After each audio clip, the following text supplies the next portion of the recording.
Welcome back, and we're ready to start the photorealistic lighting. I showed you in the last video that the 3-point lighting system that works really good with software render, and you get good results, but it's not going to be photorealistic. You need to have accurate shadows, and software render does a pretty good job doing something really quick. But we really want to have something that hopefully we can add this to a background layer and composite over a live backplate so it looks photorealistic. So I'm going to show you how to do studio lighting. We'll get started with that, and then we'll do some outdoor lighting with HDR, and that'll be another lesson. So let's get started. So what I want to do is I want you to select all the lights in your scene like I did, and just shift select all the lights and go into your layer editor. So Control A if you're in the attribute editor of the object, so Control A will bring you back into the channel box and layer editor. This button right here will add a selected item to the layer. As you can see, if I click off the V, they'll vanish. V means visible. Okay, so we'll turn those off. And now our background, we no longer need that, so let's put that in the layer as well. And turn that off. What we're going to do in this lighting scenario is we want to have a backdrop that will be fluid all the way up the walls, so we won't have a cutoff. We don't want to have a cutoff. So the best way to do that is to go to Surfaces here in the Shelf Editor, click on Surfaces, and click on this plane, Surface Plane. Now that's different than a polygon plane, so make sure you click Surface. And when you click on that, you go into the Inputs, and this will be in the channel box, and click on Make NURB Plane 1, and we want the width to be 20. Let's make that 40, and let's turn the patches U to 20, patches V to 20. Okay, looks pretty good. And let's go a little bit lower than that. Let's go to 10 and 10 instead of 20 and 20. There we go, that's better. So what we want to do is we want to right click over the object and go to Control Vertex. Now for some reason I'm using Camtasia to do the video, and when I right click sometimes it doesn't show my marquee menu. So if you don't see it, just right click and go to Control Vertex, and it looks something like this. Go to the top view and just marquee select the first 2 rows, 1, 2, and let's do the same thing with this row. Let's go Control Shift, hold down the Control and Shift, and do these. Okay, so we've got 1, 2, and 1, 2. So what we want to do is we want to lift this up, and we want to lift up just a little bit, like that, so we have a nice smooth surface. And I'm going to go ahead and deselect by holding down the Control key. I'm going to deselect this group and deselect this group. So I've only got this bunch. And now I'm going to move this up like that. Go up a little bit higher like that. And the last bunch, let's go ahead and hold down the Control key and deselect those and deselect these. And let's back out a little bit, zoom out a little bit, and move these all the way up. Something like that. Okay, and then let's go to the top view and move this whole thing over like that. So something like that. There we go. Okay, so if you look at the view, this is what we have. So we want a backdrop there for the camera. Okay. And once we do that, let's go ahead and add a material. So right click and go to Assign New Material. Again, you may not see my marking menu. So Assign New Material. And select, let's select Blend. And let's go to Blend 4. And we want to rename that. So we want to rename that Floor Texture. And since we have a floor texture in here before, it'll put a 1 next to it. You want the floor color to be pure white, so pull that all the way up. And we also want the diffuse all the way up. We're going to do a 0.1 on the eccentricity and a 0.1 on the specular roll-off. Specular color, turn all the way up, and reflectivity at a 0.2. Okay, see how that looks. Our camera's in the same position. Since we have a different setup here, once we get that done, that's just our background. So what we want to do is we want to add another unit in here. Basically, we want to do indirect lighting. We're going to use Mental Ray. So to even have Mental Ray show up in our scene, we'll need to go into Window, up here at the top, main menu bar, and go down to Settings, Preferences, and Plugin Manager. In Maya 2013, you'll scroll all the way down. It should be in here. But I would, since I'm using Maya 2012, they put it right about in the middle. So I go to Load, Auto Load, Refresh, and then Close. Okay, and we're going to set a couple things up so we can see Mental Ray. Let's go ahead and, before we turn Mental Ray on, let's go ahead and put bring our lights in. And I want to add a directional light this time. We're going to not use the conventional lighting system that you would think. I'm going to go to Create Lights and then Directional Light. And this is kind of like light coming from an infinite direction, like the sun. So I'm going to click on Directional Light. And don't worry about going into the option box because it'll show up here the attributes. And I'm going to turn Illuminates by default off. So that means the light will be turned off. Okay.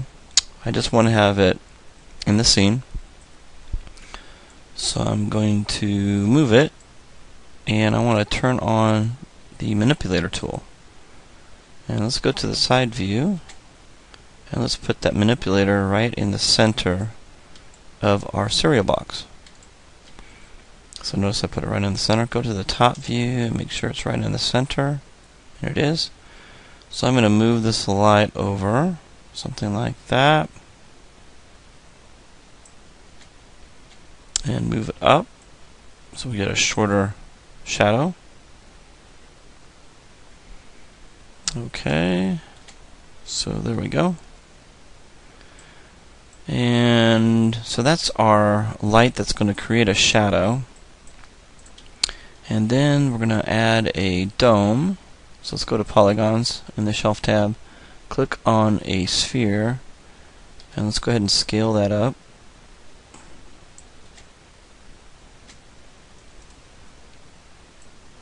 If you want to see how big to do it, let's just do 50 scale. And you can just click on the first one and shift select all of them and just type in 50 and then enter. They'll all go to 50. And then what you do is you right click over the sphere and click on face and shift select, or just select, marquee select all the bottom pieces. Now notice it kind of did some weird stuff here. If it does that to you, just hit the B key. So I'm just going to select the faces and hit the delete key, so it looks like a dome, basically. So the dome, we're going to have to do some things with the dome for it to work properly. The dome shape is going to be our indirect lighting, which means it's going to bounce light around in our scene. Our direct lighting is the light is coming directly from. So this indirect lighting kind of simulates light bouncing around the room. We're going to have to make that illuminate. We're going to have to create a light source from this. So I'm going to go to Assign New Material. I'm right clicking, so Assign New Material.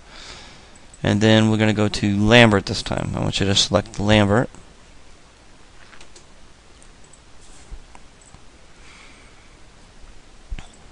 Okay, and here it is. If I move that arrow over on the top here, I'm going to click on that.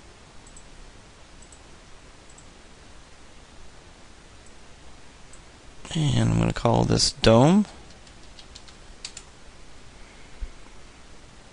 Okay, and we're going to type in texture on that.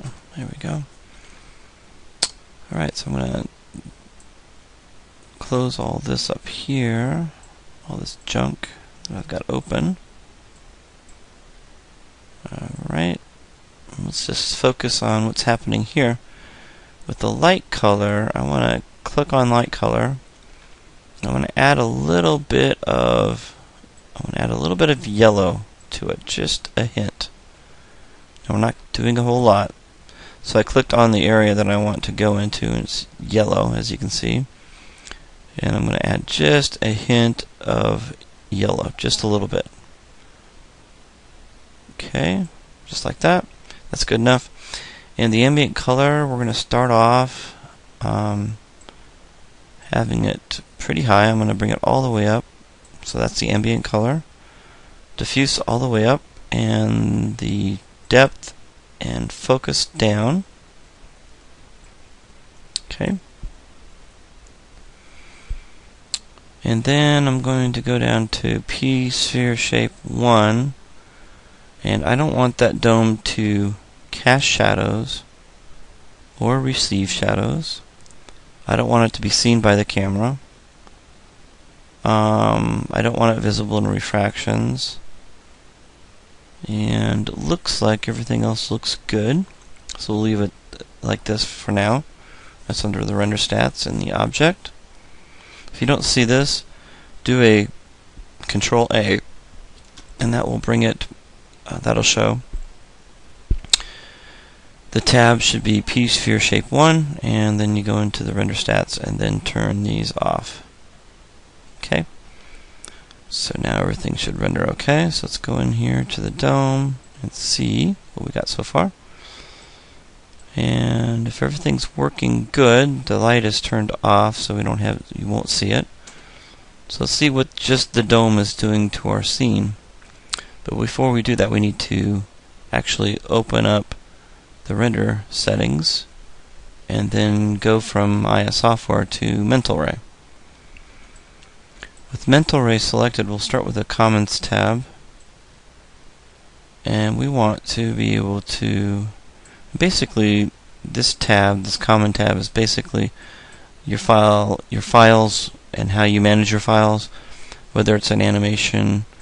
So right now we're going to go ahead and type in serial box under file name prefix _ box. Don't ever use spaces in Maya when you're typing stuff up. Always do an underscore. And image file format, never use Maya IFF. Use TIFF, JPEG, or Targa. I'm going to use Targa.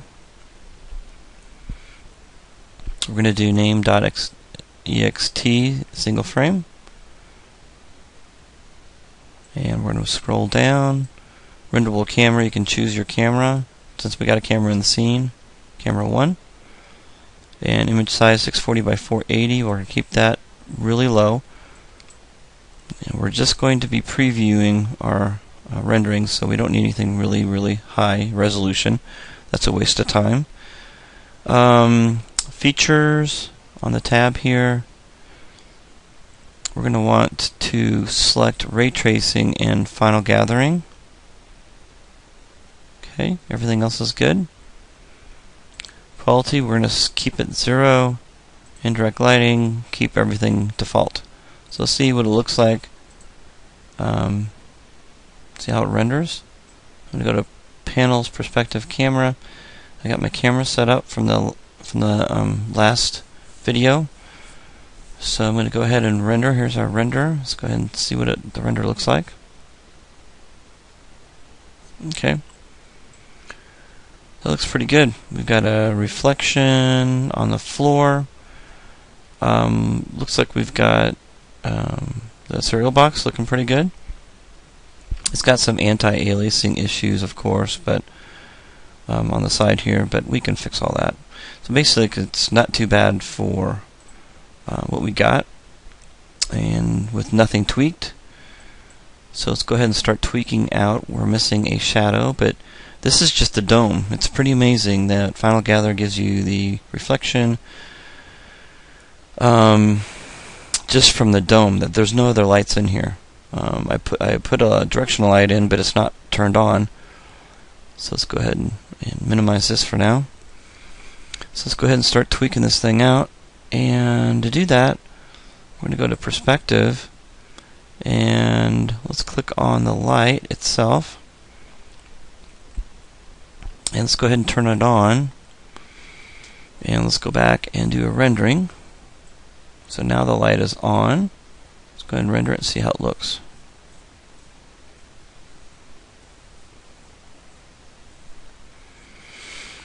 Okay, well, it rendered super fast, but it is really bright. So let's put that in the rendering. So this is what we had before, and this is what we have now. Okay.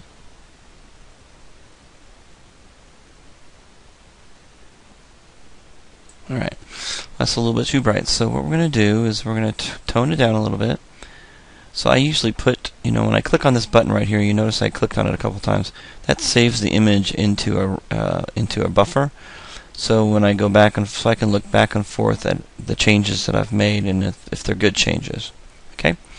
So I'm going to minimize this. So first thing we want to do is turn this down. Let's do, and a lot of this is experimentation. So there's no hard and fast way. Since it's really bright on 1, I'm going to guess 0.5 is going to be better. And we want to turn on the shadows. We notice that they're not there. We're going to keep that fairly default. So just turn on using ray trace, and let's go ahead and render again. So the first couple renderings should really go pretty fast. Okay, that's still way too bright. Let's look at what we have here. 0.5. Okay. Alright, so since it's really bright with me turning down the light and we can't see a shadow, that's going to be an issue and a problem. So let's put that in there. There's a couple things we need to do.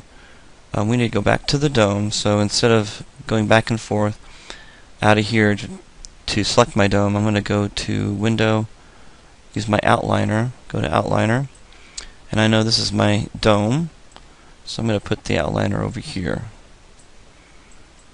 So if I need to select my NURBS plane, I can click that. I can click my directional light and my sphere. So I'm going to call my directional light, well, I'll just leave it the way it is. I should rename it. Let's go ahead and rename it to shadow light. And we still have our other, hit the enter key, we still have our other lights in there, but they're put in a layer. They're not even in the scene anymore. This is my NURBS plane. I could double click on that and type in background. It's always good to rename stuff, especially if you give it to somebody else. The sphere, we're going to call that Sky Dome. Okay. Hit enter. Alright, so rename that. So these are the things we're going to be working with right now. Just kind of tweak. So Sky Dome, Shadow Light, I kind of like the 0.5. Sky Dome, looks like I need to turn that down. So the way this works is that we've got an ambient color in here, and it's way too bright. This is what's controlling the brightness of the ambient color in the scene. So to change that, I'm going to go into, I'm going to turn the shadow light, shadow off, or the shadow light off. So when I render it, I'm just going to be rendering what the dome is emitting, what kind of light the dome is emitting. So I'm going to go ahead and render that one more time.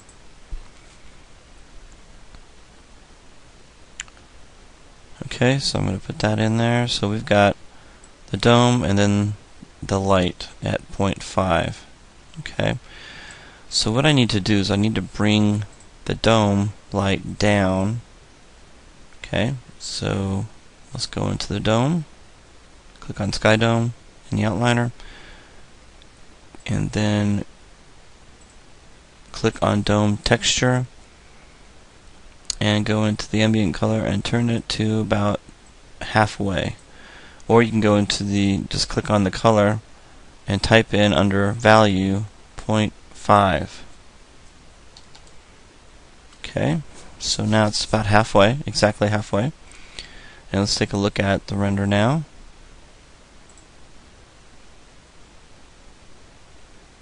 Okay, that looks a lot better.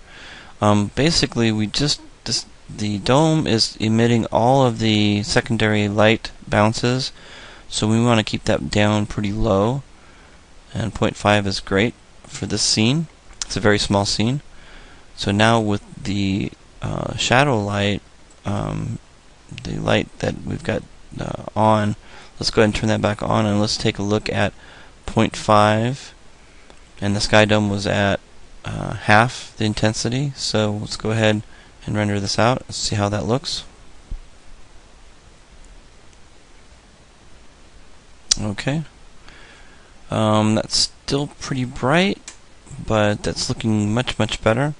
We've got a shadow. It's really hard to see, so I'm going to have to move the light around so we can see the shadow just a little bit better.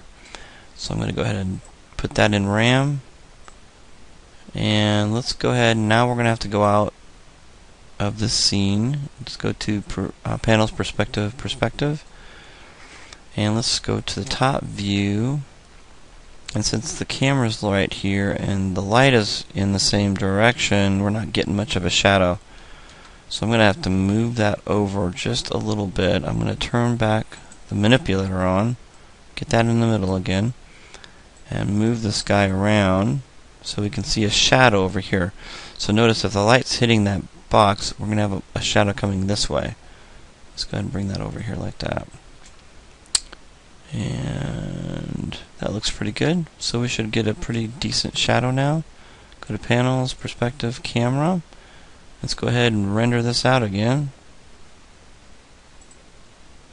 So if you can't see that shadow. Okay, there it is. Very defined. Okay. Probably don't want to do that much. So I'm going to pull that back a little bit. I'm going to pull this rendering over here and go to the top and move that back just a little bit. I'm going to render this again. The renderings are very fast, so that's really good. Okay, still not as good as I want it to be, so I'm going to pop that in there and bring it this way a little bit. There we go. Render it one more time.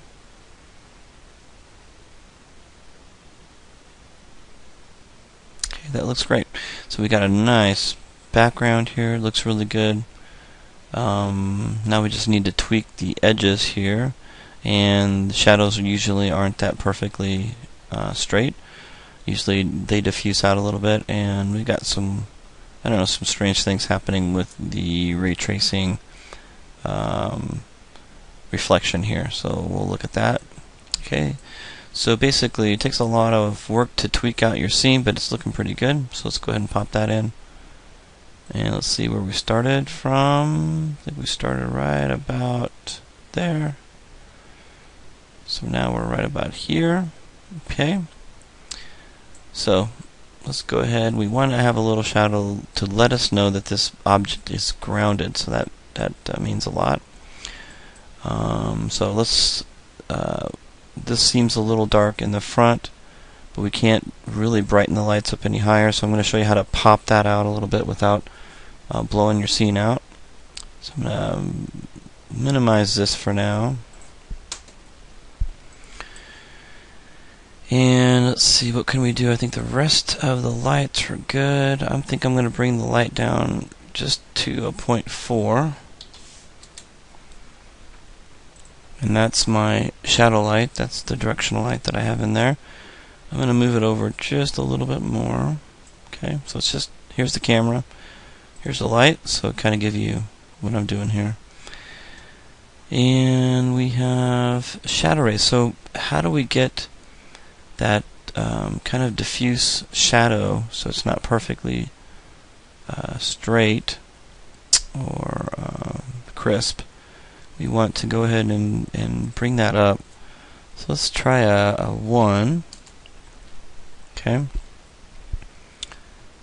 And actually, let's go quite a bit higher. Let's go 2.5 just to start off with. And let's go ahead and do a render. So let's render that again. Let's go to this view. There we go, and render that. Okay. Alright, shadow looks terrible. Now, the reason why the shadow looks so bad is that it looks like we have a focal pixelation issue here where there's not enough samples to soften that up. So let's go ahead and go back into the shadow light. We'll keep this open, and we'll go ahead and put that in so we can kind of check out and see what's happening. So basically, shadow rays, how many shadow rays are in the scene doesn't make a difference, and that gives us the sample rate that we want. So 10, let's go from 1 to 10 and see what we get. Now this will slow your rendering down quite a bit. So we see between what we had before, you can see that's softening up a little bit. That's that looks like 1 shadow rays, and this is 10. So let's go to 50 shadow rays and see if we can get that looking a little bit better. And let's render that.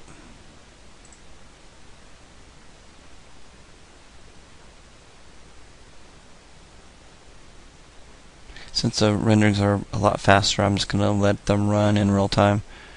So I've got 7 seconds, and let's pop that in there and let's take a look what we got.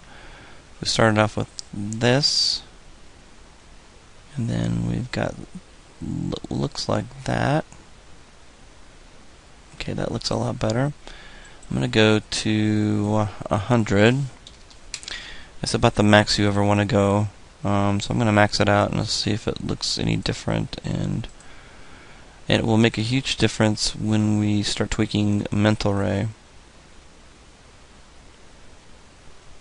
Okay, I can tell the difference, and yeah, it's worth the extra weight. I think it's very subtle, but there's quite a difference there. Okay, so now we've got that nice soft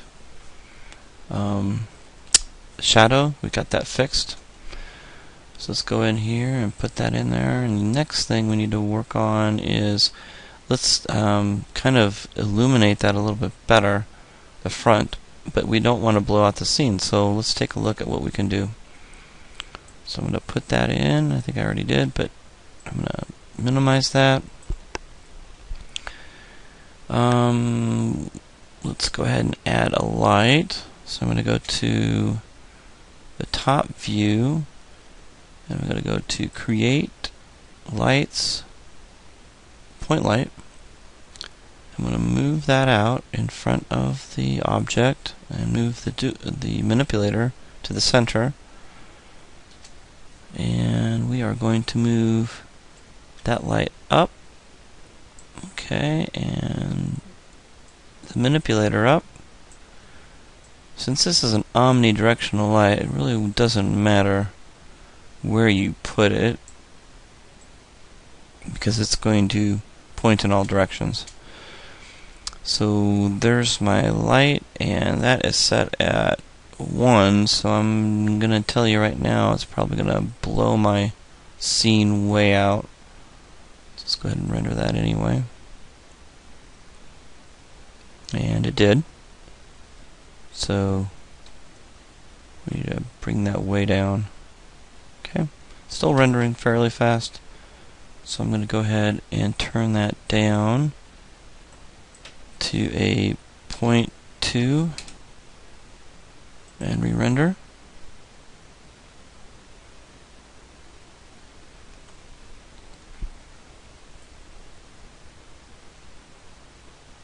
Okay, and let's take a look at what we got here. So we brightened up the box. I really like that. Looks good. But I don't like how it made the floor and everything else kind of washed out. Okay, so what I want to do is I just want to have the light shine on the box. So to do that, I'm going to do a relationship linking. So I'm going to make sure that the box will only see the light. The light will only show on the box. So I'm going to go in here to Window, Relationship Editors, and go to Light Linking, Light Centric. And you'll notice that all of these lights are influencing the scene. So if I turn on my shadow light, it's influencing all these objects in my scene. If I go to the point light, the one I just created, it's influencing everything. Well, my background, I don't want it to influence it, so I turn it off. The plane, I don't want it to influence it, so I turn it off. And the sky dome, I don't want it to influence that as well. So the only thing I want it to influence is the P cube 1, which is the Siri box. And it's probably a good idea if I, change the name of that sometime. So I'm going to close that. And like I said, I was going to do is I want to change the way. So I'm going to go into my channel box, Control A, and I'm going to type in serial box.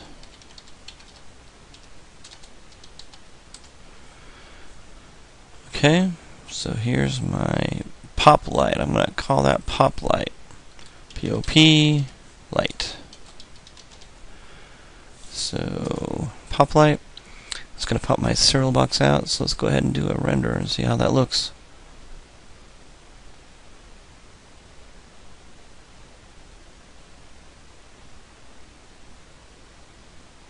Okay, that looks pretty cool. So that's looking really good. So I'm going to go ahead and look at what we've got so far. Alright, so didn't really change the background, but if you look at what we had before, it was kind of dark in the front. Now it's much lighter in the front. Really like that. Kind of pops out a little bit. And I think that looks really good. I like that. So let's take a look at some other things we can do. So I'm going to close that. I'm going to pop that in and close this so we can get the resolution a little bit higher. And we're going to do a final render here pretty soon. So let's take a look at the background and do a Control A and go into the floor texture and see if I got everything the way I want it. Reflectivity. That looks really good. Look at ray traced options here in a minute. We're not doing any refraction. Okay, so that's okay. I think everything's set there. Okay. And let's take a look at the render settings now. Now, since we're ready for a final image, we need to go to the Commons tab, and we're going to do a higher resolution. We're going to do full 1280.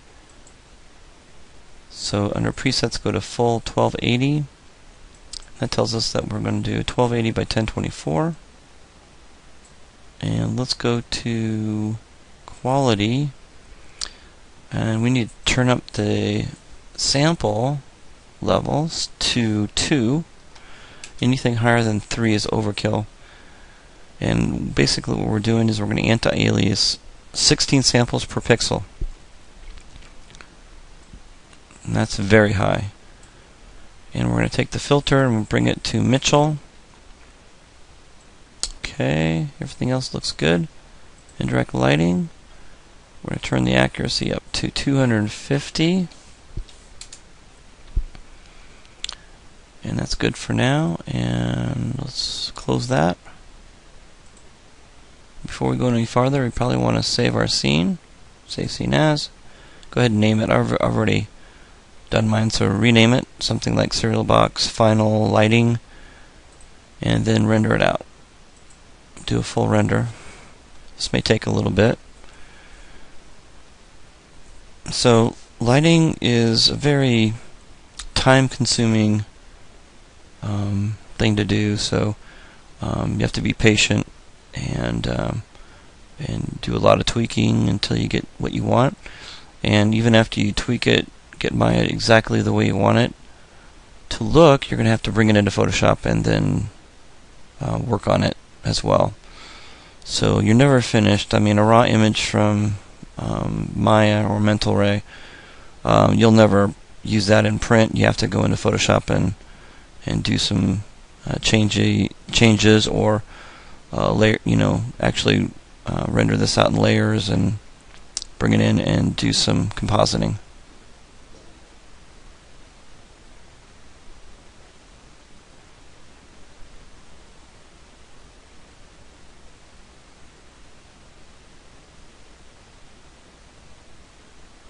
So as we wait for this to render, this is rendering a lot higher resolution, so it may take a little bit longer.